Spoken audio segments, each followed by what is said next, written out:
We've all heard the phrase freedom isn't free. But today I have a very interesting interview that I did with a friend of mine, Justin Doyle, who's a retired Army, ex Army Ranger, did lots and lots of time in the sandbox in active combat, was injured, returned from it, ended up with some pretty interesting stories and some even crazier demons to deal with. Today, we're going to walk through a really candid version of his story. And I'm going to warn you right now, there's going to probably be some things in here that you don't agree with. That's okay. There were things in this interview that I didn't agree with. But the important thing is that we are guaranteed the right to free speech in this country. And so I didn't want to edit, I didn't want to censor, and I didn't want to take away from the reality of the message. Justin earned his feelings one way or another, whether you agree with them or not. He earned his feelings through those experiences. His opinions are shaped by what he went through and what he continues to go through today. And hopefully, like everyone else, like you, like me, like all of our friends and neighbors in our society, we're all just looking for a way to get better and to be better people and better neighbors and better citizens. So today, I hope you have an amazing Independence Day. And I hope you enjoy this really straightforward, raw, gritty interview I did with my friend Justin Doyle. This is Sweeter After Difficulty.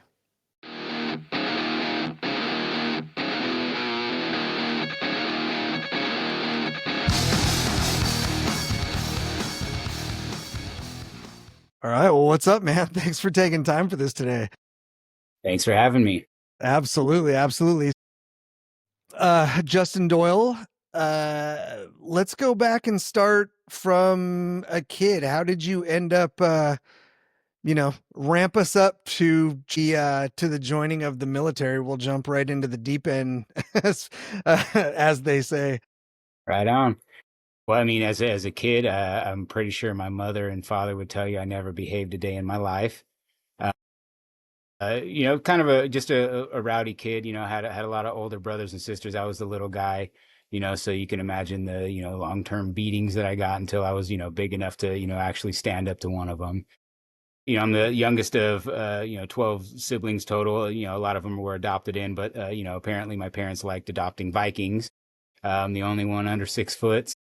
I got the short end of the stick on that one. But dealing with the older siblings and the I don't know, hardships that I guess come with that as being the little guy. You learn to be tough, and then in my family, it's kind of tradition that you join the military. So when it came to that time, me and my brothers kind of decided, hey, the older ones are going to wait 2 years, just work a job, and we'll all go together. And so that's kind of what got us into going into the military. But there was a lot of smaller things that happened in between there that was like, yeah, I need to get the hell out of here, or I'm just going to be a troublemaker the rest of my life, and getting myself in trouble, doing stupid stuff, hanging out with the wrong folks. And then I've went to a program called Devil Pups when I was a kid. It was for the Marine Corps. Complete attitude problem at that thing the whole time. Didn't get accepted.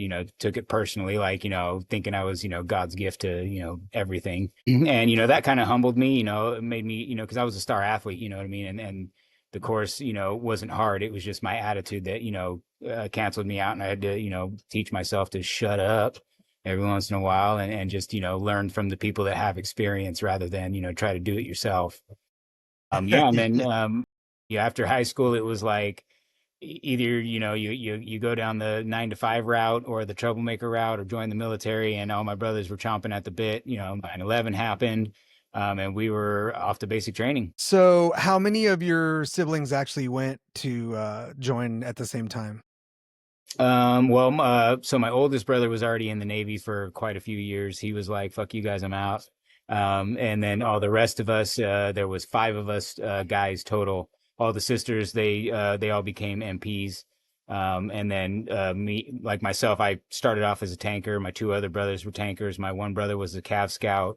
And they just couldn't get them in the buddy system with us. So only 3 of us got in the buddy system.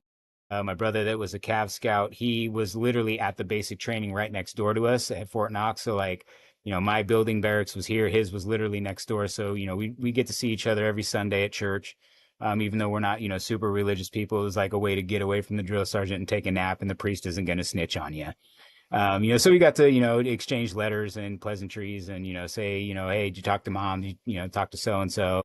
There's a lot of things that happened in my life in basic training that I couldn't, deal with at the time. And not like mentally deal with, just like, hey, be there for somebody that needed you, that was there for you. Um, so that was kind of cool, and then my other brother, we found out during MEPS that he was colorblind and couldn't read a map. I mean, he could read a map, but he couldn't, delineate the colors or anything. So he ended up having to go be a mental health specialist, which meant that he was loading and unloading trucks for 2.5 years in and one deployment, and he hated it. So he ended up getting out. He was the first of us to get out. And then he ended up joining the Air Force and, does his thing. He was super successful in the Air Force, even though we all make fun of him for it now. Right. That inner branch Yeah, relationship is interesting. Grandpa was was an admiral in the Navy. Grandma was a Marine corpsman, in both in Vietnam. You know, Dad and Mom both served. And so it was just a very like, hey, well, what job do you want? But like nobody joined the Air Force. It's all Marine, Navy, and Army. Like nobody wants to sit at the dinner table and have Grandma razz you, because she's the old jarhead. Right. Yeah, my both my boys joined. One of them was a sailor and one was a Marine, and listening to them even to this day just talk shit back and forth to each other is pretty entertaining. Yeah, I mean, Um, I don't think I've talked to my brother without calling him Squidward for years now. that's amazing. So you joined the military, you joined the Army, correct? Yes. Okay, Army, and you said you were a tanker. Yeah, Um, start off as a 19 kilo. okay, sweet. And then eventually you end up going to ranger school, right? So how does that come around? Well, at the time, there was posts all over the dang, base in Camp Casey, Korea. That they were accepting Green Beret applications and stuff, and they had this sergeant. His name was Sergeant Williams, and I would always just see him walking and ruck marching at night by himself. Out there, making himself better essentially. And I'm like, like it's just kind of inspiring. It's like he does it by himself, and meanwhile me, it's like I will do anything to avoid PT or extra work. Like I just want to go back to the barracks, have a beer, and relax for the end of the day. Being on tanks is no joke. The lightest part that we get to mess with is 90 pounds. So you're moving all day, and mechanics were useless. So we did our own maintenance for the most part, other than engine swaps. Um, the captain of that unit was a tabbed ranger. He went to ranger school, which is essentially a very advanced leadership school. Back in my day, they called it the RIP program, Ranger Indoctrination Process. Now I believe they call it RASP. And so, he was kind of like an asshole, and rode my ass, and I was just like, like this arrogant guy, like with his stupid Ranger tab, and thinking he's better than everybody. And but then I was like, you know what? I want that Ranger tab. I want to go. I want to be that confident. And uh, we had a couple back and forths, me and the captain, and he said, if you could beat me in a foot race, I'll send you to Ranger school. And I said, done. Like, because I was good at PT. I just tried to avoid it, right? I mean, my 2 mile run time was 10:45, which is, pretty good for, an Yeah. 18-year-old, buck private. I was good at running for a white guy. And so we did this thing called the Dragon Run, and it's 15 miles. They call it the Dragon Run because if you look at it from, the bird's eye view, it just looks like a dragon, and the road ends at a park, and it's like kind of shaped like a dragon's head. And there's kids and stuff there. It's a little camp or a little park that's on base for the locals. And I beat him by like 15 minutes. I came running into the, company room, and there was the first sergeant. He had a, paper packet with him, and the commander's signature was already on it. And I'm like, yeah, he just wanted to run the bejesus out of me before he sent me away. One last lesson before you head off to Yeah, school. and I learned it. It was a very instant, lesson. It's not one of those things that you got to go home and think about. It's like, oh, yeah, you got me. That's awesome. So, obviously I was not there. I don't have the experience. My full width and breadth of knowledge about Rangers comes from reading books and watching movies, obviously, about it. Is Ranger School everything that the movies has it cracked up to be? Yes and no. It's more it's super physically taxing, obviously, because they want to push you to your limit because I mean when you once you get to that point, then your mental acuity starts going away. You start droning, doing weird stuff, making bad decisions, and that's the purpose of it. They want you to be able to control your mental state, for the majority. Because I mean, out in the field, you never know what you're going to be up against. So they literally put you through the ringer and you find yourself just wandering through the woods leaning up against a tree and then you wake up and you're like, holy shit. Oh man, I fell asleep, standing up holding the dang rifle. But then you just keep going, you know what I mean? By the end of it, you're just everybody looks the same, everybody sounds the same. It's very much mentally and physically taxing. But if you go into it with the right mentality, it's like a very advanced basic training. They're going to chew your ass. They're going to be hard on you, and it's literally up to you inside, the heart and the inspiration within to push yourself through it because the attrition rate at Ranger School is astronomical. You can start Ranger School with 400 guys, and by the end of day one, you're down to 200. By the end of the first 3 days, you're down to 80. You know what I mean? Because guys drop off, or if you show any inkling of, quit or that you're not going to make it or that you're not trying hard enough, they can tell, by the way you're moving if you're giving 110% the whole time. And there was a lot of guys, in the first 10 minutes, they would just come tap you on the shoulder and say, go home. Right. In my opinion, I was never, really, full on cadre for him. But in my opinion, it was like one of those things where they're tapping you on the shoulder just to see where your mentality's at. You get tapped on the shoulder and say, oh, okay, yeah, he said leave, just leave. I saw guys fight it and be like, fuck you, I ain't going nowhere. And they just kept fighting and they got to graduate. You know Yeah. what I mean? Because they were like, it was one of those stupid mental drills when you're tired from wrestling a dude twice your size for an hour. So yeah, it is. It's freaking tough. You got to be a tough cookie to get through it, and mostly it's that mental getting that I want to quit or this sucks, and my shins hurt, and I stubbed my toe, and I haven't slept, and I want my whoopee, and that guy smells funny, and he's irritating me because I haven't slept for 4 days, and once you get past that, a whole entire new world opens up to you of what you can do as a person and not just the aspect of becoming a ranger. It's like holy shit, I did that. Like Yeah. I just went through straight up torture. Like that's pretty cool to learn about yourself. Yeah, I have a buddy who was a combat controller in the Air Force, and he said for his first advanced school, I guess the Hell School or whatever they put you in immediately, he said they commanded everybody on the deck to start doing burpees until five people quit. They said we're going to stay out here until five of you quit.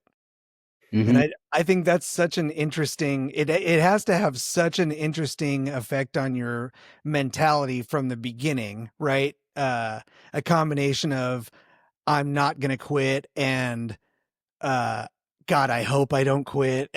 And Yeah, like all the stuff that your head has to go through when your body is just like, dude, you can't do another burpee. What are you gonna do?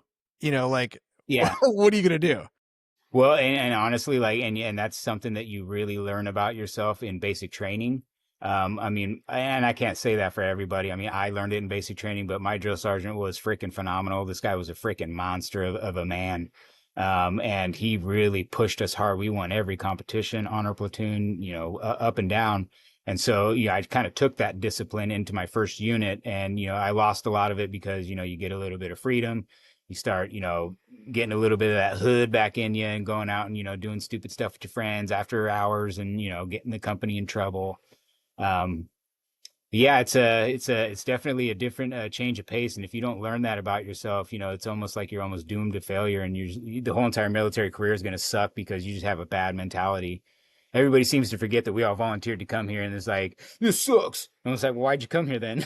You Yeah, didn't have to sign right. the dotted line. Right. At one point, you made a decision to be here. Yeah, and it's like, Yeah. well, if you want to come for college, that's cool, but you also, in order to get that college, you might have to go to war, so you might want to Right. consider that before you sign the dotted line. Right. So speaking of that, Obviously, you signed up at a tumultuous time in history, uh, you know, and so that was it, right? They put you through boot and they sent you to war, yeah? Well, I went through boot camp, and then I did a tour in Korea with like three-quarters of a tour, and then they ended up deploying us.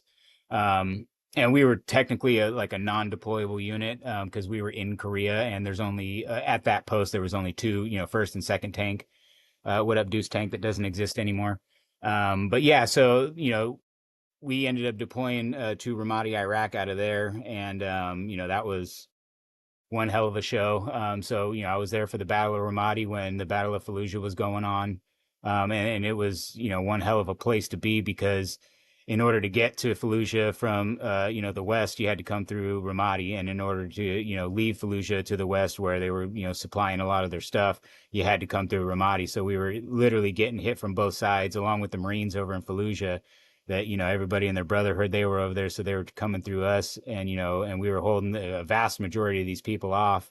And I have no doubts that the Marines would have handled every single one of them had we not been there.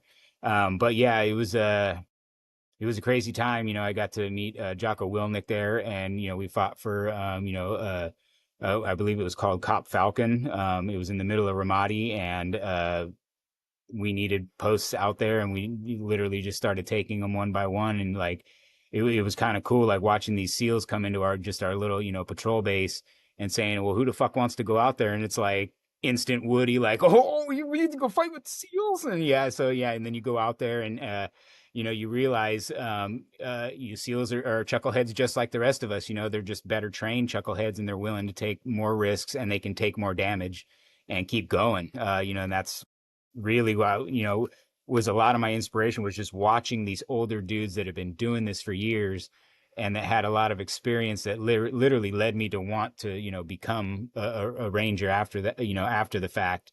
Because the whole race thing came after we had come back, and I was like, I don't really want to. They took our tanks away from us, so it was like, I don't want to kick doors with untrained door kickers. Like, tankers are savage people. We were good at it. We tore that town up, but it's like, okay, well, if I'm going to be a door kicker and you're not going to let us use tanks because of the Geneva Conventions, then yeah, I want to go take infantry training if I'm essentially just going to be an infantry guy, because I only got 2 weeks of it in OSUT in basic training. So it's like, yeah, I want to go, learn from the best of the best. And, thankfully I was at the end of the, Ranger schooling. I was selected to go to battalion. Yeah, and so you had an interaction with sort of a famous character in history during your time in Iraq. Uh, Talk a little bit about Saddam. Well, it was a dark and stormy night. No, I'm just kidding. There I would. um, so yeah, we found him in a freaking hole. We just kind of got tasked out with these gentlemen, very high speed gentlemen came in. Later we found out that it was the Delta Force guys, and these guys literally just don't exist. And we thought it was weird because they look like soldiers, but they look like CIA guys trying to pretend to be soldiers. They just carry themselves a different way. They don't operate like actual soldiers anymore because they're given a lot of leniency. And those guys are just some of the baddest dudes. So we get there, we yank the gate down, get him out of the hole. It smelt really bad. So I mean, I guess technically I was one of the first Americans to get his hands on him. Grabbed a nice handful of hair. Fun fact that not a lot of people know. I mean, I know the information's probably out there, but he had Avengers comics down in the hole with him, and Okay. Raisin Bran Crunch of all things, not regular Raisin Bran Crunch, and he had like 4 or 5 of those, the little breakfast boxes. Yeah, he had a couple of those down there, and some yeah, fucking Avengers comics of all things, and it's like, you're Mr. Anti, I hate America, and now you're down here just yucking it up with Captain America. All right. But yeah, we snatched him up, got him out of there. I got to, see and partake in a slight part of the interviews. I got to see a lot of the interviews, and it was very slick how they got information out of them.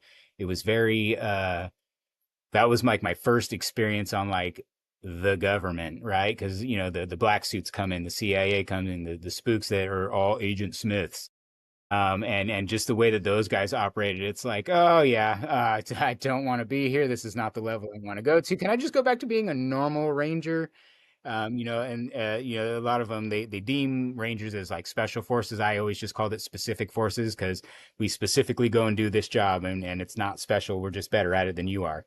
Um, you know what I mean? So I always just got a kick out of it because I was like, no, I just want to be the specific forces guy. Like, I don't want to, become a black suit or anything like that. But it was a very interesting time. It's like one of those things that you don't realize it's one of the moments that you're in until way after, and you're just like, holy shit, I was a part of that. Yeah, I So mean, even thinking and talking about it now is like that was a it's long time ago. wild, man. Cause I mean, most of us, like, I mean, all we got was TV, right? I mean, we got Mhm. like leading up and we got, I mean, I grew up, during that time when the first, Persian Gulf conflicts were going on and Saddam back then, that was the first time I'd ever even heard of him, was growing up. And then all of a sudden, all this crazy stuff is going on and we're 9/11 happens. And then you see, yeah, I mean, I just remember soldiers and it could have, I could have even seen you at that point in time, just pulling this guy out of a hole and then watching the trial and, just all the crazy, I mean, Well, yeah, I mean, and during like like when we invaded Baghdad's in the Marine, it was literally the Marines racing everybody else to get there first. The Marines got there first, they took Baghdad, and we essentially held the outside with the other armor units. Yeah, I mean, when they gave us the green light, we were popping turrets left and right. And by the next morning, the Iraq army just gave up. It literally, like, I woke up and saw a line of, black something on the hill off in the distance. And I'm looking at it like, what the hell is that? Oh, shit, that's people. And it was literally just soldiers walking towards us with their arms up over their heads, that had their rifles, no mags, no nothing, just coming up, and they quit. They were like, nah, we don't want none of that. We saw what you did last night. Wow. It literally was shock and awe. I mean, I remember watching the only thing I can describe it is I watched a fucking submarine fall out of the sky, go through a building, not blow up, and then it blew up underneath. It was a bunker buster, right? And it, went down into the ground, and I just watched. I don't remember what this building was called, but it was this tall triangular building, and it just goes, and it was gone. Right. So it was like, oh, holy shit, So, and really, the only reason we went there is because of the whole Desert Storm thing. Bush wanted revenge. I mean, I suppose the guy funded some of that, but, the majority of it was, in Afghanistan, Pakistan, and, Saudi funded. So I never really understood why we were actually in Iraq, but I was there. yeah, wow. I mean, geez, what a wild corner of history to have spent time in. So let's talk a little bit about you were talking about infantry, if you're going to be out of the tank kicking doors. Um, what what was your role like? I mean, obviously you weren't in a tank squad, right? When you went into the Rangers. So what was that job like? How was the combat different for you as a Ranger versus, you know, being a tanker? That's actually a really good question. It was a lot more organized and I don't know, it's like the only way I can really describe it is like playing a game of baseball as a kid, and then you get the all-star team out there. It's all the best kids from all the best teams, right? And then they play like the average team, and they just go out there and slaughter them because those kids, they throw harder, they train harder, they pay attention to what each other are doing. The first baseman knows exactly when that pitcher's going to turn and chuck a ball to him to get that guy out that's leading a little too much. Same thing applies when it comes to Rangers. It was just people that wanted it more. And so when you get people that want to be there, obviously a volunteer, army is the best way to go. But when you have a specific unit with a specific job and a specific type of person, get out of their way. Those people are driven a lot differently than the average person is. We go and along with like the religious people, they're even more driven in that field of work than just the regular guys who just want to be there. It really is a sight to see and see all like the different things that come together that make the Ranger unit better than just the average, line unit that's going out there and kicking indoors. And I say we're specific forces because typically you do a lot of training for one or two jobs. They could send you out to an area and you're assisting a lot of regular units. So like essentially you're the guys that come in and you're the heavy hitters. You can give them better guidance. You can give them better fighting tactics. And to be honest, like a lot of times when things aren't really going your way and you hear that Rangers are showing up to help you out, boy, howdy, does that change the mentality of the battlefield. I mean, Sure, sure. as a tanker, before I became a Ranger, hearing an A-10 Warthog flying overhead was like, oh, thank God. You know what I mean? Because it's like Yeah, you can't really do anything. You're restricted by your command. You're restricted by Geneva Conventions. You're restricted by all sorts of rules of engagement. And you got assholes over there shooting at you with RPGs and machine guns, and you can't really do nothing back to them because you can't maneuver on them because, well, there's a minefield over there, or oh, well, somebody's goat took a turd over there. Now it's protected. And then you hear that A1, A10 Warthog flying overhead, and he comes over there and zips that asshole behind that thing, and it's a shocking sound, but it's one of those things that will instantly change the morale on a battlefield. And so morale typically in a ranger unit is very high at all times.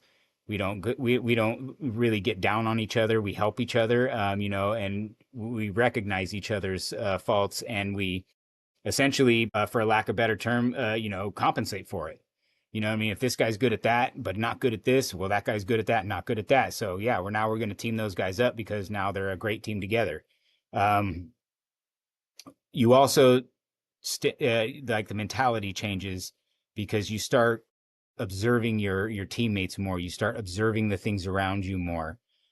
So that mentality kind of changed a lot for me when I became a ranger because I wasn't very observant. I didn't, spatial awareness, situational awareness. It was just like, oh, I'm fucking here. Hey, we're gonna hang out. I'm a ranger now. What are we doing?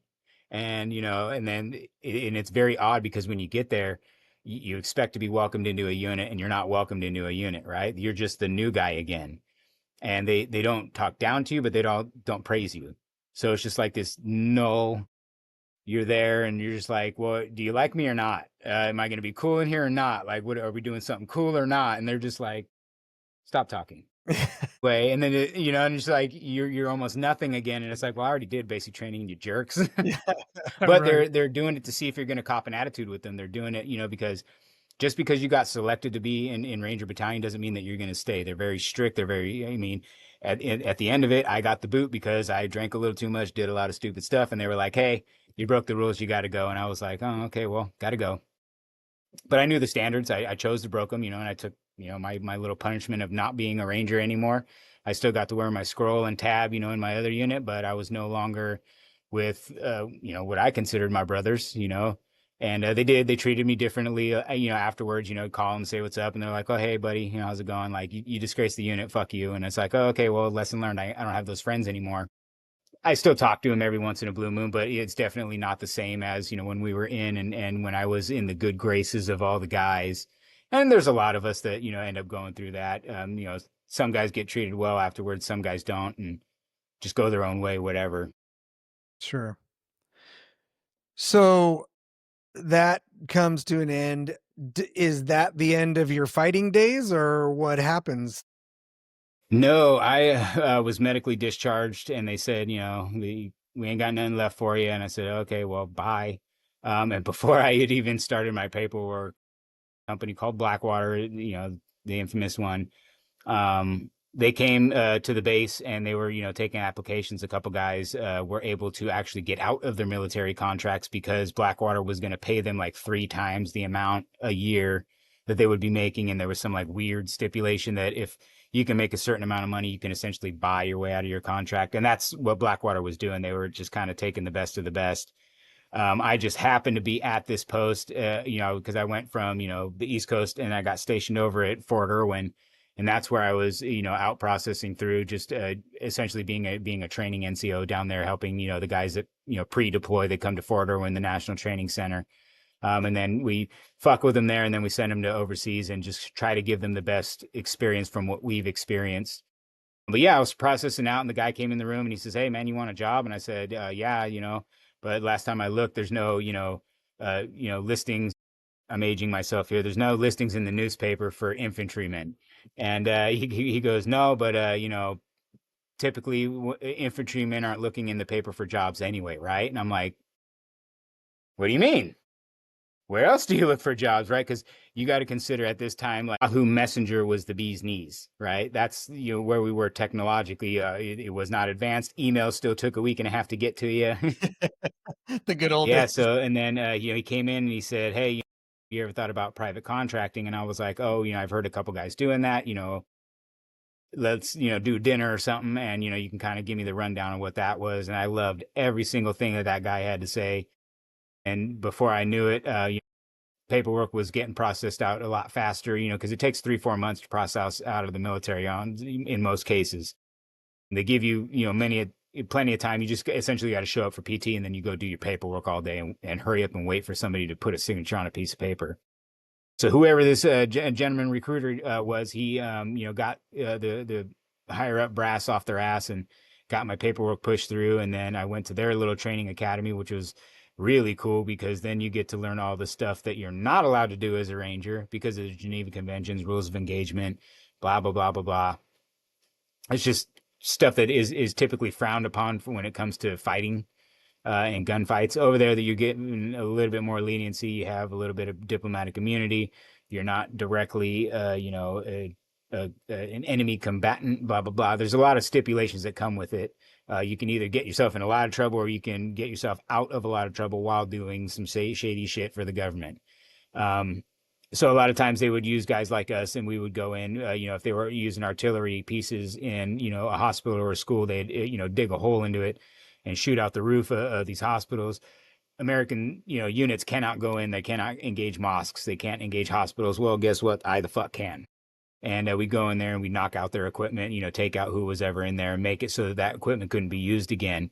And it was just a way for, I mean, and now we're talking about the Obama era. Obama used this heavily because it was an easy way to get around the Geneva Conventions and the cameras and who did this? They can say, oh, well, some contractor guys, we have no idea who the hell did it. They got hired by somebody to do something. We don't know. Plausible deniability. Um, so yeah, then I ended up doing that. And then the whole, cowboy Christian thing happened. Um, and I was like, nah, again, it was like, oh shit, like I'm getting into some shit that I don't want to be involved in. So, I left them and then, I started working for Triple Canopy. Did that for a while. And then I was like, I really just didn't like the person that I was becoming. Uh, I was doing a lot of killing and, just it started taking its toll a little too much on me. yeah. And, I decided to, not do that and actually, go home and see my family. I had, now I have 2 sons at this time. They were little guys. So I missed a lot of their, childhood because I wanted to go be, freaking Rambo. But then, I came back and realized being a civilian straight up sucks. I didn't know how to function. I, was essentially lost. I went and lived in the woods for about 6 months by myself because I didn't feel like I fit in society. Um, which is another thing at the end, if you want to talk about that, the detransition from soldier to, civilian. They really don't do a soldier's justice. The most we get when we get out is, hey, thanks for your service. And it's like, oh, okay, well, I'm on the verge of suicide. But hey, at least you said thanks. And it's like, that's, as far as people's patriotism go, they don't realize a lot of the scars that we have aren't on the outside. They're, on the inside and they're in our heads, and a lot of days it is rough. Yeah. Let's if you don't mind, let's not save it. Let's talk about it a little bit. Just your personal experience, because I know that I've talked to so many people who have had similar stories to yours. And I'd love for as much as you're comfortable talking about, to relate a little bit of that. You were wounded several times during your military career. Are you feel comfortable talking about that a little bit or what? Yeah, shot, stabbed, blown up, set on fire. I got ran over by my own Humvee once. It was a fun ride.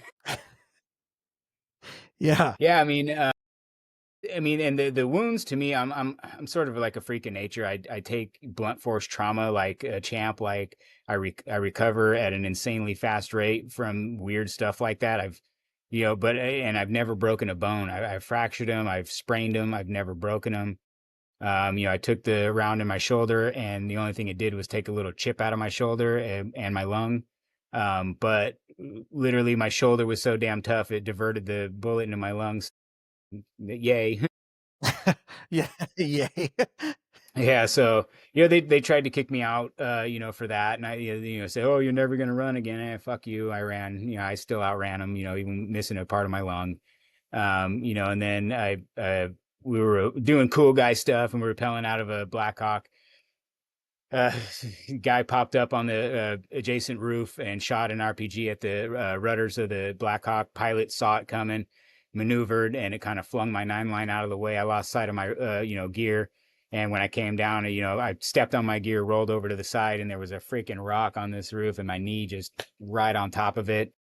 I thought I got shot. I was screaming and crying and, fucking holding my knee, trying to get to cover. And I, slumped myself behind this little wall. There's like a little 2, 3 foot little berm around the, edge of this roof. And I slumped up against it. My team, ended up hitting the guy on the roof.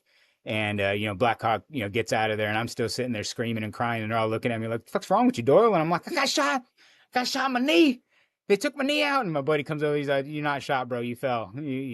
I had a little tear in my BDU. So he, sticks his hand in there and he's like, yeah, you fucked your knee up, but there's no holes. And I'm like, oh, okay. He's all, yeah, dude, it's all squishy in there. So, do something with that. And I'm like, okay. And they got me out. Blackhawk had to come back, take my sorry ass the hell out of there. Yeah. So I ended up shattering my kneecap on that rock, and didn't get shot, which was, thank God. Because I don't think I've ever seen anybody getting a shot in the knee and not really lose most of their leg or walking ability. It's never a pretty Yeah. story at that point. So yeah, got shot in the shoulder.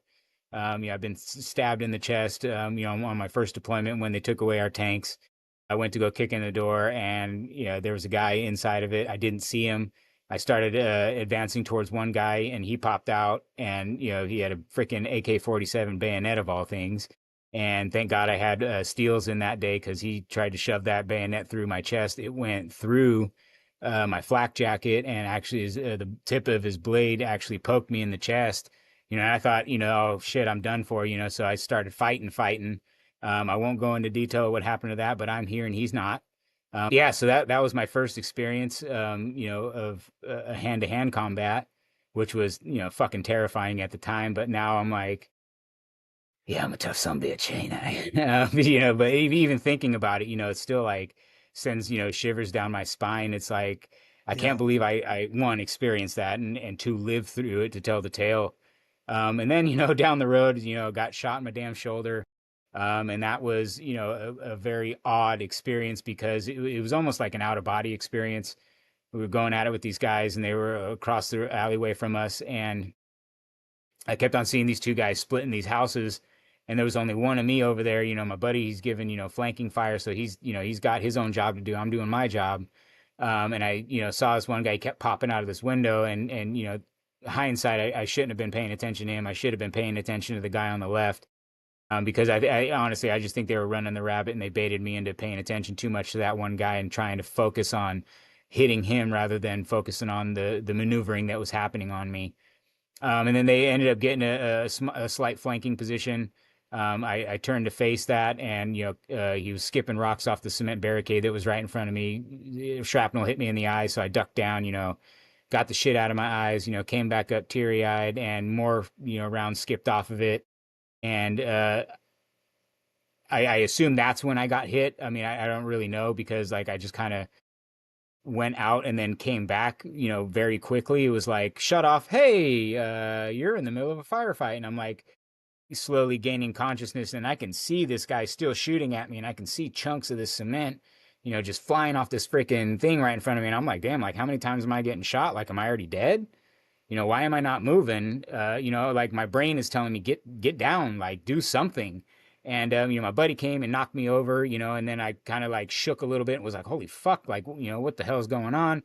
The sound came back. I can hear all the gunshots, the chaos. I can hear my sergeant yelling at me, and they were yelling Doyle's hit. And I'm like, oh shit, like I'm hit. Like, how bad is it? And I still really can't move. I'm just kind of like laying there, like, I can feel myself, but my body's not responding because I remember specifically trying to crawl more closer to the cement block. So in case they came up to the cement block, I might have, a chance at surviving if they don't literally come to it and look down and get me. And yeah, it's I was just laying there, and I remember seeing a pool of blood starting to like come into frame in my left eye, and I'm like, oh shit, like I got hit in the head, I'm fucking dying here, and then my body was like, no, you can move again. And just the most searing pain in my left shoulder came into play. And yeah, I was screaming and hollering because that shit hurt like hell. And, they dragged me out of there, got me, better and got me breathing again. And they literally had to stick a little needle in my rib cage right here, because I had a sucking chest wound and they couldn't figure it out at first. And so when they, got me on the medevac and got me out of there, I had bled, a lot at that time. And, so they gave me blood and whatnot. And I remember waking up in the surgery. I'd never had surgery, never gone under anesthesia or anything. And I remember waking up in the surgery because I'm one of those freak shows that like anesthesia only works half ass on me. So they have to like Of adjust it a course. little bit or I wake up. Right. And so I remember waking up and just seeing everybody standing over me. And then it was just like a brief memory. So when I'm in the recovery room, like the nurses are coming in and, 25, 26-year-old Army stud, I'm in there. And so, of course, I wake up, I'm conscious, I'm trying to holler at girls because, now I got a cool scar and I did stuff. So it's like, and Right. like Flynn, right? Be a waste And not they to. kept on, yeah, and they kept on making like Terminator 2 jokes at me, and I'm like, okay, like I don't fucking get it. Like, why do they keep like it's one of my favorite movies? Okay, I understand all your jokes, and then one of the head nurse ladies comes in, and she's all, and I asked her, I says, ma'am, why is everybody keep saying every time they leave the room, they're like, I'll be back, or like they do some stupid Arnold Schwarzenegger movie thing, and she was like, oh, nobody told you yet, and I'm like, no, ma'am. Like, like, did I like do an Arnie impersonation while I was like high on, anesthesia? And they say, no, honey, you woke up in the middle of the surgery and started trying to yank tubes out of your chest. And started hollering that you're not going to turn me into the Terminator. And I know what happens when Skynet gets turned on. And, and I'm like, oh my God. Yeah, That's I was high on anesthesia, my favorite movie, reverted back to my childhood favorite, yeah. and so I'm like, oh my God, how embarrassing, But then, they the joke stopped and they kind of explained. They were like, yeah, you're a freak of nature, you don't adhere to anesthesia. We didn't know that, and you woke up halfway through the surgery. It scared the shit out of us because the nurse looks over and your eyes are wide open and you just start talking to her. And I'm like, okay, well, yeah, that's a good thing to know for the future, I suppose. Um, but then after that, that was when they were like, yeah, it's like, you got to consider, getting out. And I'm like, nah, fuck you. Like, I can still run. I can still breathe. And they had to chase me around and, lost my paperwork quite a few times. And then they just stopped pursuing it after a while. And I got to continue my career. But then the knee thing happened and they were like, yeah, you're never going to run again. And I'm like, hey, if you remember the first time what happened, because again they're starting the paperwork, the medical guy's coming in and he's not doing anything positive. It's literally like, oh, okay, you're done. And I'm like, bro, you don't know me. Like, I'm driven. Like, I'm gonna go out there and I'm gonna get after it. I'm gonna walk again. I'm gonna be fine. Don't trip, tater chip. Get out my way.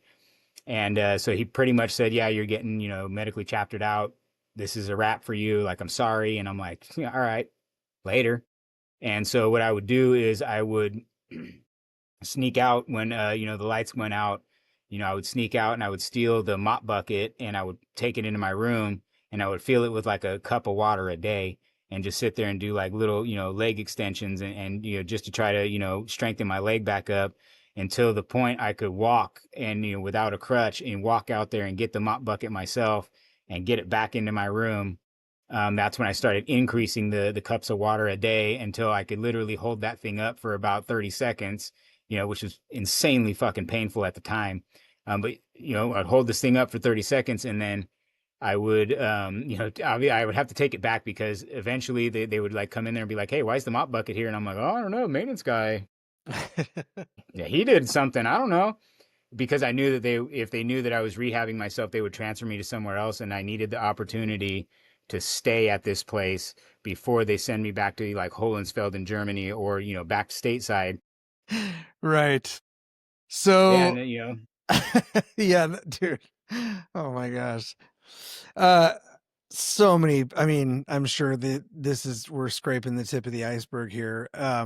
But I do want to talk about the other side, right?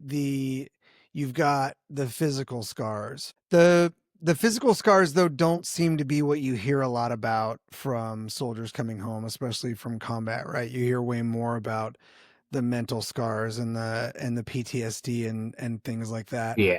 Um so uh, I just can't, first of all, I can't imagine some of the scenarios that you're talking about. I can't, like, as just as a civilian person, I can't imagine, the even being in a situation where there's a knife sticking out of my chest and I'm fighting for my life. Like I can't imagine what that's like.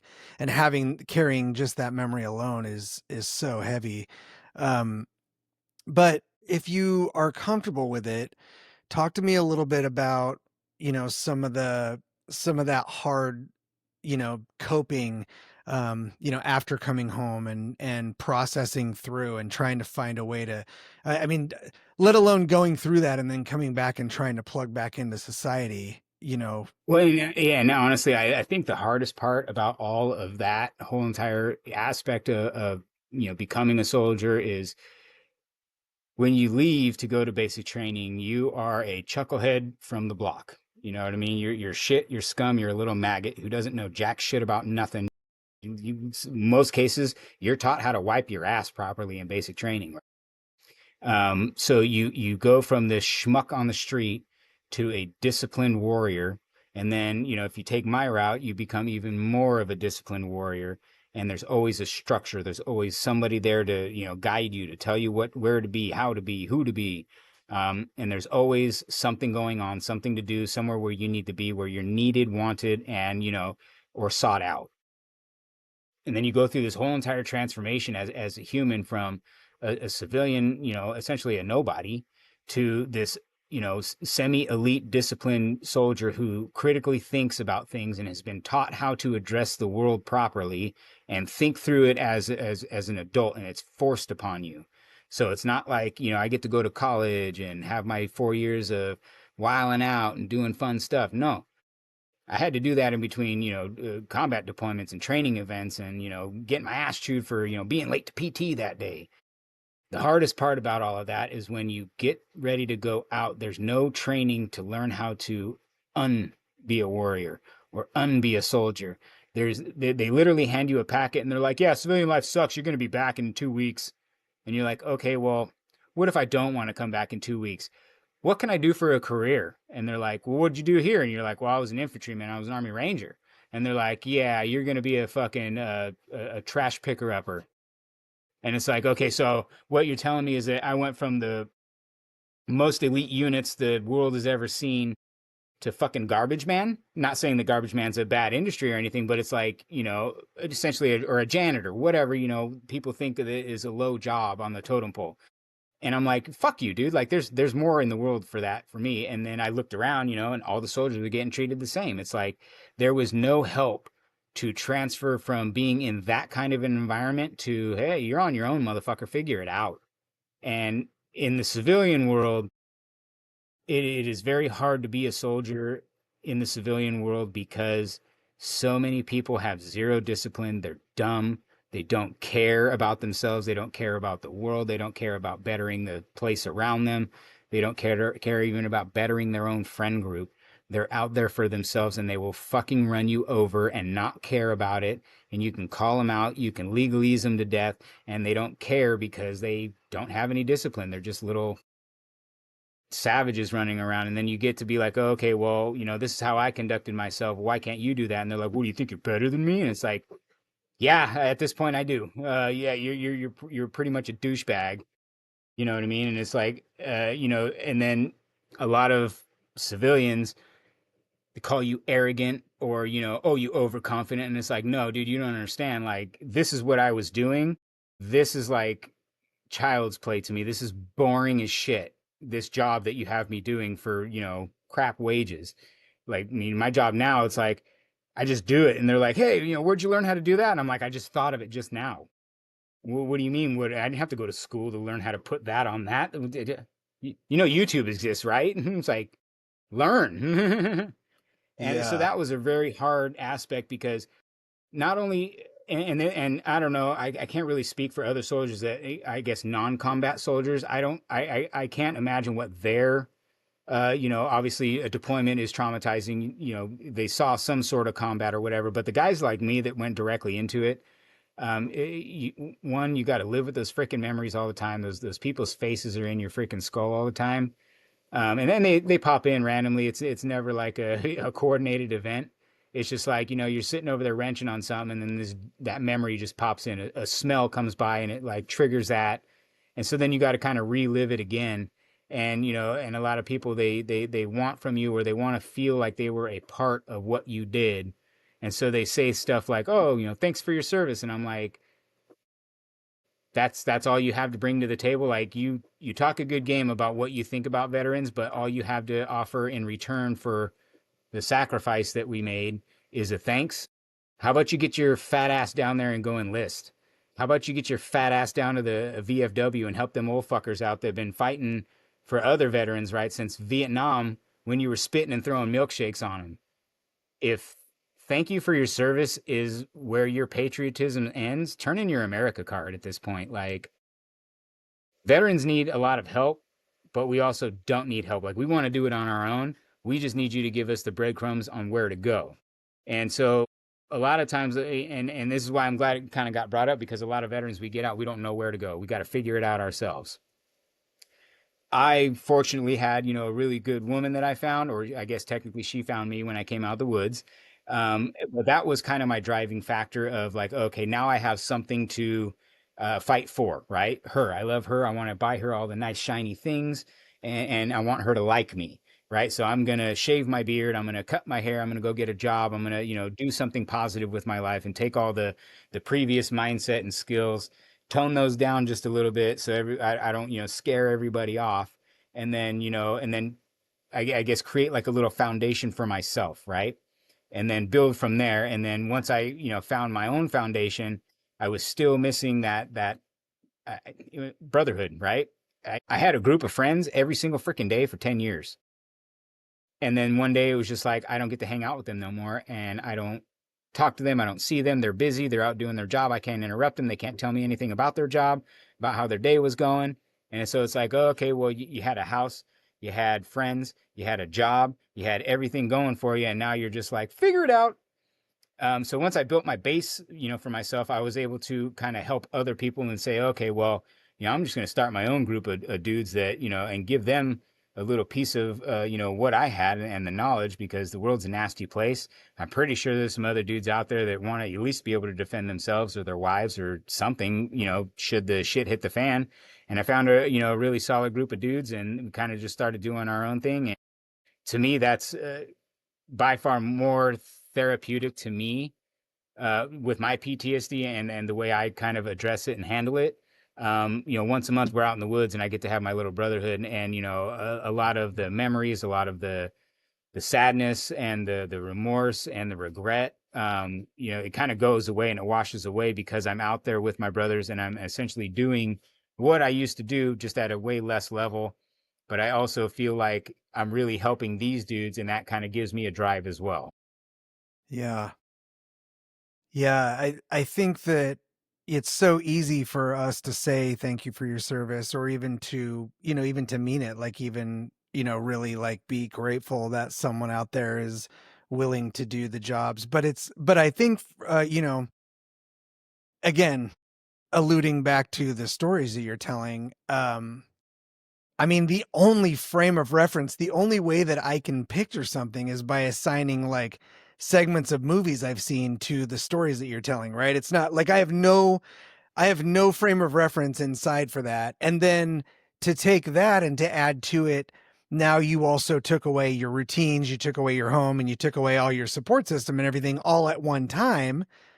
Um, I think more people could relate to that idea, right? Like, what would you Yeah. do if all of a sudden somebody just said, you don't live here anymore. That's not your wife. These aren't your friends. You're going somewhere else. And you just have to start over by yourself. And that skill set that you have now is not use, you can't use it. Right. So, Yeah, and unfortunately, a lot of guys they end up going home, and then they hang out with the dudes that they were hanging out with before they became a soldier, and then they end up going right back into the hood and doing stuff like, and to each their own. If that's your lifestyle, that's your lifestyle. I know guys that literally went in the military that wanted to go get the training so they can go back and train their gangbanger friends at home so they could be a better gang together, right? So again, not every veteran deserves to be thanked as well. But well, we're yeah, all it's people, right? We're all still yeah, you know what I humans. mean? Yeah, and we do, there's good soldiers, there's bad soldiers, there's good veterans and bad veterans, you know what I mean? And that's why I'm still always just weirded out by people thanking people for their service. And it's like, bro, I could be a war criminal for all you know. You don't know if I was just kicking puppies off a damn cliff out there for all day long, and In you're just like, uniform. thanks for your service. And to me it's like that's people's like weird way of like being involved, like that's how they were a patriot and oh I support the troops, and it's like no, your neighbor's kid signed up and he got freaking mowed down and you don't give a shit. You don't go over there and talk to his mom. You don't go over there and hug her when she's crying because he ain't home. No, thanks for your service. It's like, oh, thanks for Timmy's service. I feel for him. And that's where it ends. And it's like, no, that's not, to me, that's not good enough. If you're going to claim to be a patriot or an American and that you support the troops, thanks for your service is like, why don't you just kick me in the nuts and say, hey, fuck boy? Yeah, that's how I take it, because it's like there's so much more Americans could be doing that's super easy, doesn't cost them money, whatever. And they're just like, yeah, okay, I'm a part of the team because I said thanks. And it's like, I thanked a Vietnam veteran once, and, standing next to him, I'm wearing my veteran hat. He's wearing his veteran hat. I just kind of looked over and I said, hey, brother, thanks for your service. And this dude straight up started crying. And I'm like, whoa, sorry if I pushed the wrong button, brother. And he goes, no. He says, I don't think I've ever had another soldier tell me thanks for their service, or thanks for my service, because when I got back, I got spit on and hit and kicked and was called a baby killer. And I'm like, well, there was one incident where that happened to me.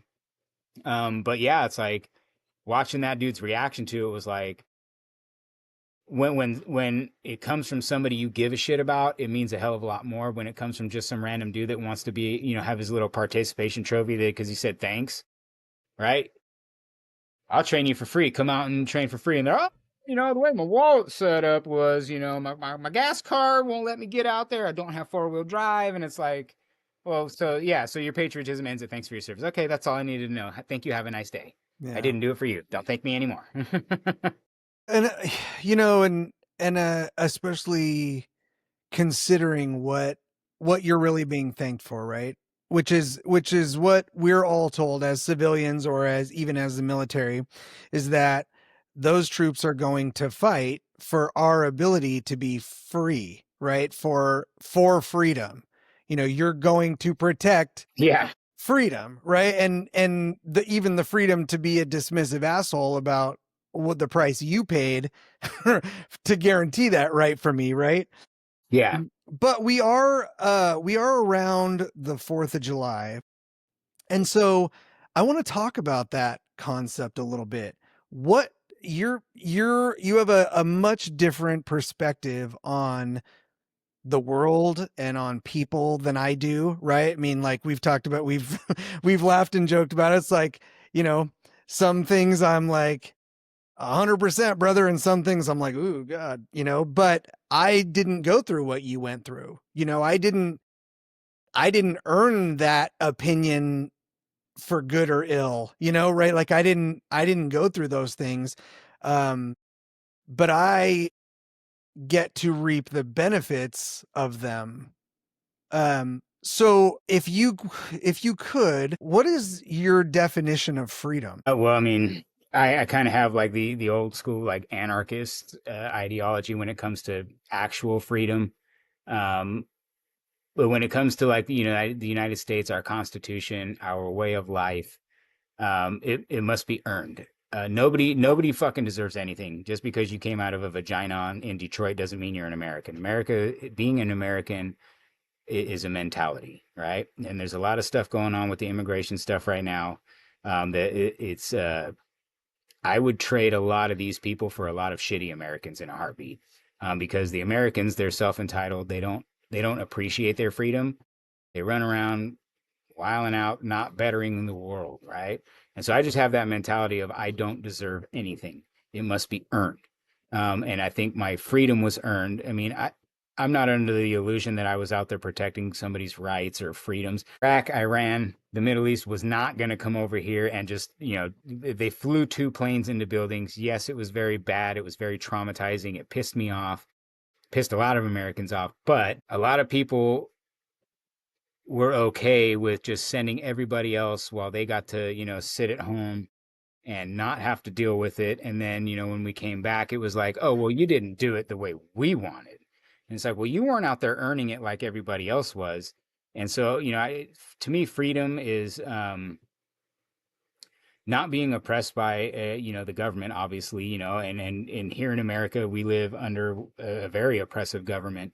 Most of our rights are just kind of like an illusion that depending on what the judge feels that day, you can go to jail for something you said. You can go to jail for having a pistol that according to the Second Amendment says you have the right to keep and bear. But somebody's feelings got hurt, and somebody didn't feel safe, so now we have the Patriot Act. So to me, freedom almost is non-existent in the world unless you take it for yourself. So, okay, Well, so I got the importance of it and the cost of it, but what is it? that's a good question. So Because I I think would, like so you mentioned the Constitution, right? And the way that I've read the Constitution, especially the Bill of Rights, but the preamble and all that leading up to it. And the purpose of the Constitution wasn't to guarantee anything. It was just to document something that existed naturally, that mhm, that every person was born with a set of God-given rights, and that right basically just said you are free to live in a way that pleases you as long as it doesn't violate anyone else's rights. And so yeah. any of those laws that are written that are repugnant to the Constitution are inherently illegal. And a lot of those laws were written just to protect certain people's rights and not other people's, and it's both sides, or, I say sides, but it's been done to the detriment of all people, right, in one form or another. Um, but if there was a way to end up in a situation where, we were free from those shackles that you mentioned, um, what is freedom truly? And well, let's start with that. Like what does freedom really mean to you? Freedom means that, essentially I can conduct myself in a manner that I see fit, as long as it doesn't, infringe or, yeah, I would say infringe upon somebody else's rights, right? So if I should be able to walk down the street with a pistol, right? Second Amendment, but somebody's feelings got hurt, right? And now I'm going to jail, Well, and there's fear, and there's people who have right? abused the rights and So, stuff. But again, so freedom for me is them not having the ability to be like, I'm scared, so he must pay for my fear, right, right? right. So there is I mean there's a quid quo pro, there's a an ebb and flow, a yin and a yang to everything, right? So freedom to me is like, yeah, you can go around and you can do your thing as long as you're not fucking with everybody, and nobody else is going to come and hinder you because of feelings, because of like if I'm in competition with another business that's exactly like mine, they don't get to come in and just rob me blind and say, oh yeah, well that's life. um but yeah, freedom to me is like not being controlled by an outside entity and making whatever, like I made my own freedom in a way. It's very hard for me to describe my level of freedom. I have a level of I don't give a fuck that not a lot of people have. I don't care what the government has to say. I'm going to conduct myself the way I want. If you don't like it, we're going to fucking fight about it. If you pull me over, I'm going to be cordial, but there's a good chance that I'm fucking smarter than you. So I'm going to let you know that right off the bat. I'm going to tell you that I'm a former law enforcement officer and you're not going to, fuck with me because you have some weird ego thing going on and you don't want me to have my freedom because I don't know, maybe I didn't use my turn signal or some shit. To me, that's not freedom. Like, um, a big part of freedom is there's no overreaching law enforcement, right? Freedom to me is like there's no third party to my freedom.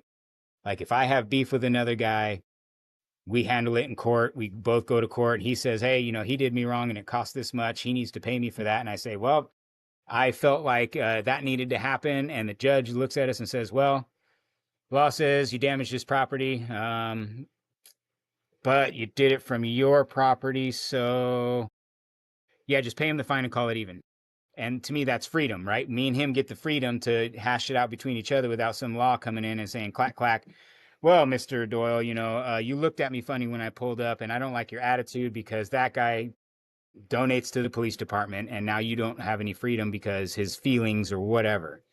So, I mean, freedom in itself is a very hard thing to describe because it's so freaking narrow these days, and it's so hard to actually achieve that. I mean, if there's some sort of government involved, you're not going to be free, unless you Well, make your and own little I freedom in your think own little so world. I think the reason I'm asking is, a lot of the conversations we've had on this podcast have been about, sort of your approach to things and your mindset, about things and also about how experience informs your feelings on things or your thoughts on things or what you're willing to or desirous to fight for. Um and so I mean, according to the definition, whether it's the constitutional definition or whether it's your expanded, personal view of it, they're both saying the same thing. Um, Mhm. it feels a little scary because it feels like probably most of us have never actually experienced, true freedom, and Yeah, and then we're expecting other people to appreciate that you fought for a concept that they don't really understand, right? It doesn't. It's yeah, it's like a you know what I mean? Like it's a to play devil's advocate a little bit. It's yeah, tough even to appreciate that someone's fighting for your freedom if you don't even really appreciate what freedom actually yeah. Well, I is. mean, yeah, and I guess I would define my form of freedom is being able to make your own decisions without being forced to forced to make a decision based on rules set by somebody else, right? So like if I want to start a business, I shouldn't have to go get a license and pay a bunch of fees to some guy that's not going to do anything for my business, has nothing to do with my business. I'm pretty sure if I don't run a good business, eventually somebody's going to come along and say, "Hey, you've been stealing money. You're going to pay for that now." And it's like, "Oh, okay. Well, yeah, I was stealing money, so I guess I do got to pay for that." Right? But I shouldn't have to apply to the government to be able to conduct my business. I shouldn't have to pay them to, operate my business. I'm very much like an anti-tax guy, but at the same time, it's like you didn't do anything to earn this. That's not freedom. Like you're literally just robbing whoever is running their business. And to me, that's like it's a voluntary tax system. No, the fuck it's not. Because if it was, we'd be freer people. Because nobody would pay their taxes. Everybody'd be like, "Fuck you, run yourself, dumbass." Because all they're doing is wasting the money. Yeah. Yeah, I think my form of freedom is being able to, make my own decisions and do my own thing without the guidance or, restriction from somebody else or an outside entity of some sort. Providing that what you choose to do doesn't violate someone else's Yeah, rights. as long as it's, not detrimental to, the environment, people, whatever, as long as it's a more of a positive thing, I guess. But yeah, if you don't get to just be a free murderer and just, because you like killing people, you don't just get to go around and No, whack for people. That's sure. not freedom. For sure. You know what I mean? Because now you're the oppressing party for somebody else's freedom at that point. So, it's again, it's a yin and a yang. It's like you gotta in order to achieve freedom, you got to give a little, in order to get there.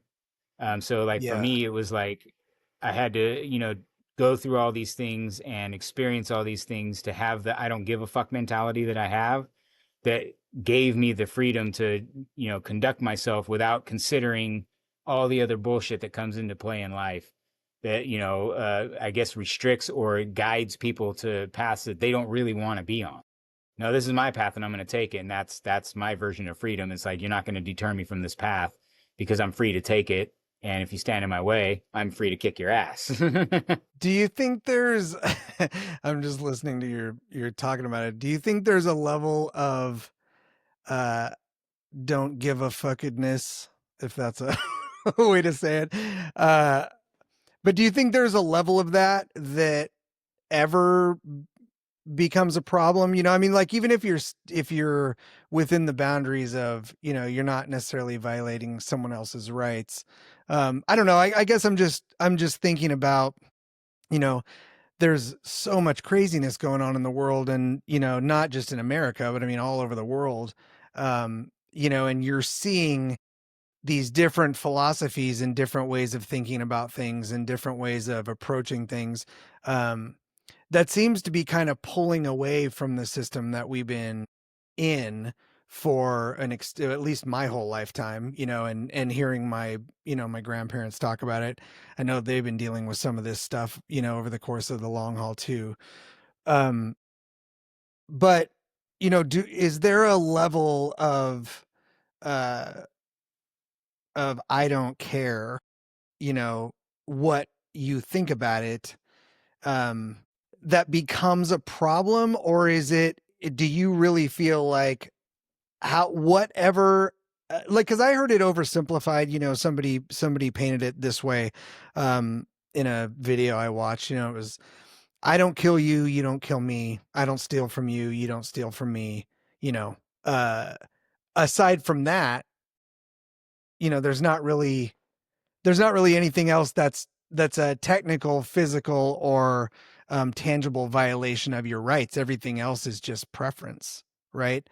Um, so I don't know. I guess I'm not even sure what I'm trying to ask. I think with that question, I'm just fascinated by the idea of of complete freedom that doesn't take into account feelings. Have become more important than anything, in, Yeah. in the society that we live in. And the idea of going back to a place where you go, look, you can be a decent person, you just can't force me to be a decent person, right? As long as I'm not violating your rights, you don't have anything to say about what I do or how I live. Now, that doesn't say there's not consequences. It doesn't say you won't tell all your friends that I'm an asshole, but you can't do anything about it, because I have just as much right to live as an asshole as you have to hate me for living that way.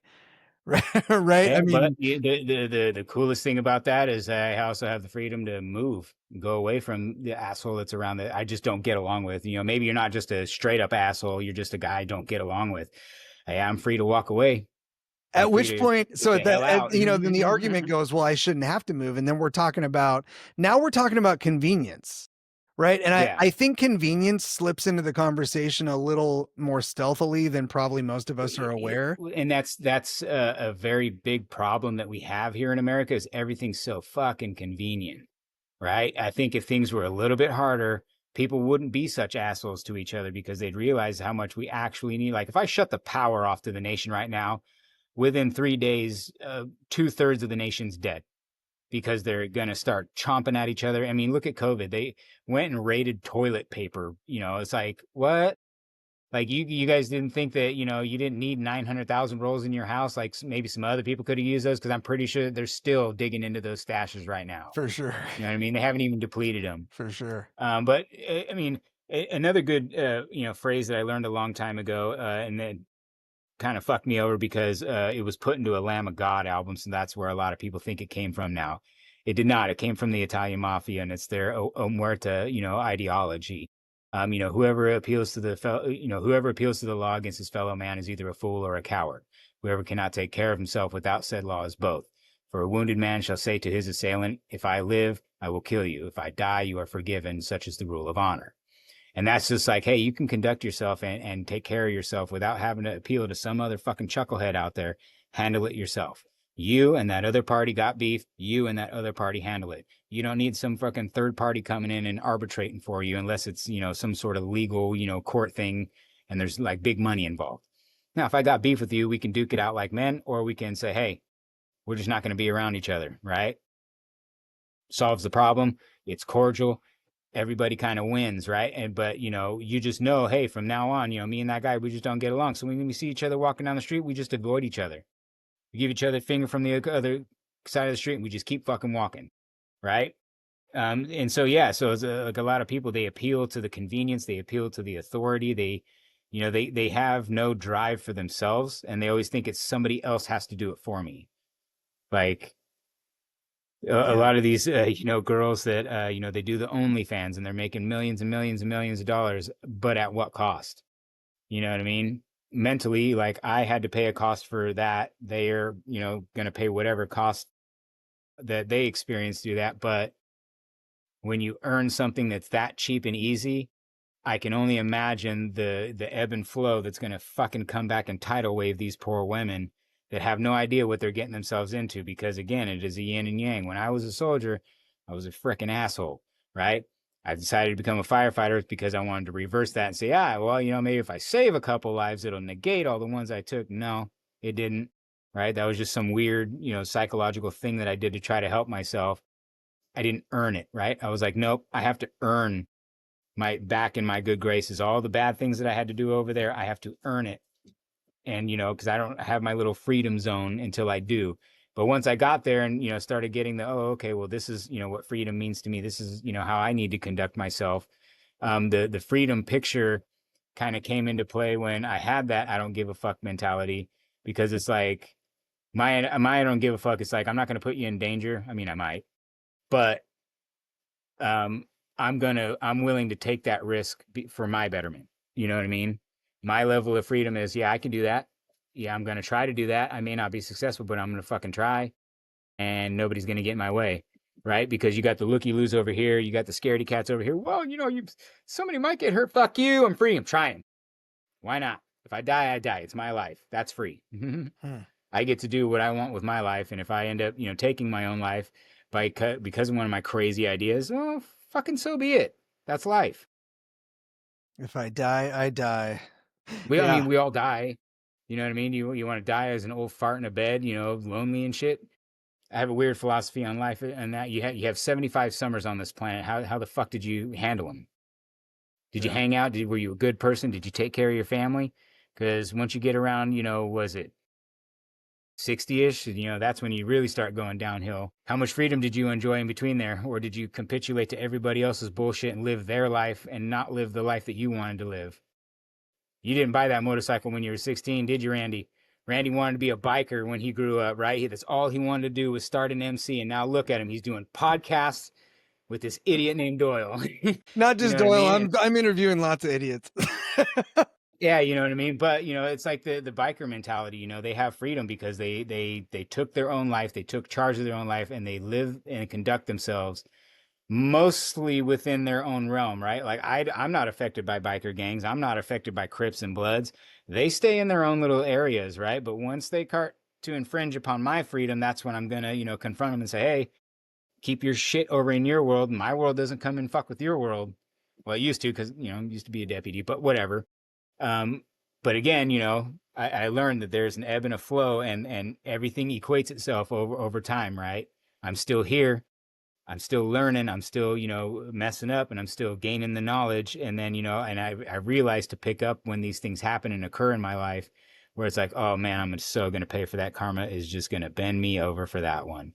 But then there's other things that I do really good things. I put little nickels in the buckets of doing nice things for other people, and I don't want anything back for them. I'm just opening a door for an old lady. I'll stop my car and block, so she can get across the street with her little walker. Stupid small things like that, that add into the yin side and take from the yang side, that give me the level of freedom that I enjoy today, that I can just kind of do what I want. Reaching for betterment, enjoying the sweetness that comes after having gone through something difficult. embracing your personal God-given freedom. Man, I mean, what else is there, right? And for me, I would much rather look back on my life and say, wow, I really helped a lot of people get to where they wanted to go while also getting myself ready to, to wherever I, intend to be, than be the guy that, well, yeah, I worked a 9 to 5. I had a cool family. That was awesome. All right, I guess I'll die now. And my life is like Forrest Gump on fucking meth. There's adventure out there, and I'm gonna go take it. And I don't know, maybe some people just don't have that desire to, go in there and go kick ass in life and go adventure and do dangerous things and try new things. They ain't living under no freedom to me. I was wondering what to call this episode. I think Forrest Gump on meth might be There you for go. a runner. Oh man. Well, hey, listen, I really appreciate your candor and your perspective. We talk about it all the time. I don't agree with everything you say, but I absolutely will defend your right to say it, and our right to be right and our right to be wrong, and our right to have the opportunity to grow and to learn. I learn a lot from you, and those experiences, you sharing them. I mean, it's just in the course of this conversation has changed my perspective on, even the stuff that I thought I had a beat on, in terms of my history and growing up. Um, but man, I'm sure that a lot of people got a lot out of this. I hope that everyone out there was inspired. Find a way to give back and take care of our veterans. I'm not sure what the state of Veterans Affairs is now, but I'm sure other people can talk to that. But if you have a way, if you can find a way, to Justin's point, the concept of freedom, if it means anything to you, it's worth fighting for, it's worth dying for, and it's worth being grateful for, especially to those people who have paid every price to ensure it for us. Justin, thank you. I know, I know we talked about it a lot, but sincerely, thank you for your service. Thank you for your perspective. Thanks for being on the show, man. I appreciate you. I appreciate you having me. I hope somebody learns a little something out of it. And again, I'm going to learn something from it because I'm going to watch it and be like, God, I sounded like an asshole when I said that. God, I sounded like a jerk when I said that. Oh man, I shouldn't open my mouth. But again, I'm gonna, I'm very self-reflective, so I'm going to look at it and say, hey, how do I improve myself? Maybe my message didn't get across because I was, I didn't have the right candor. I used the wrong words. And again, I'm going to improve myself so the next time somebody puts me on camera, I can maybe articulate, my freedom better.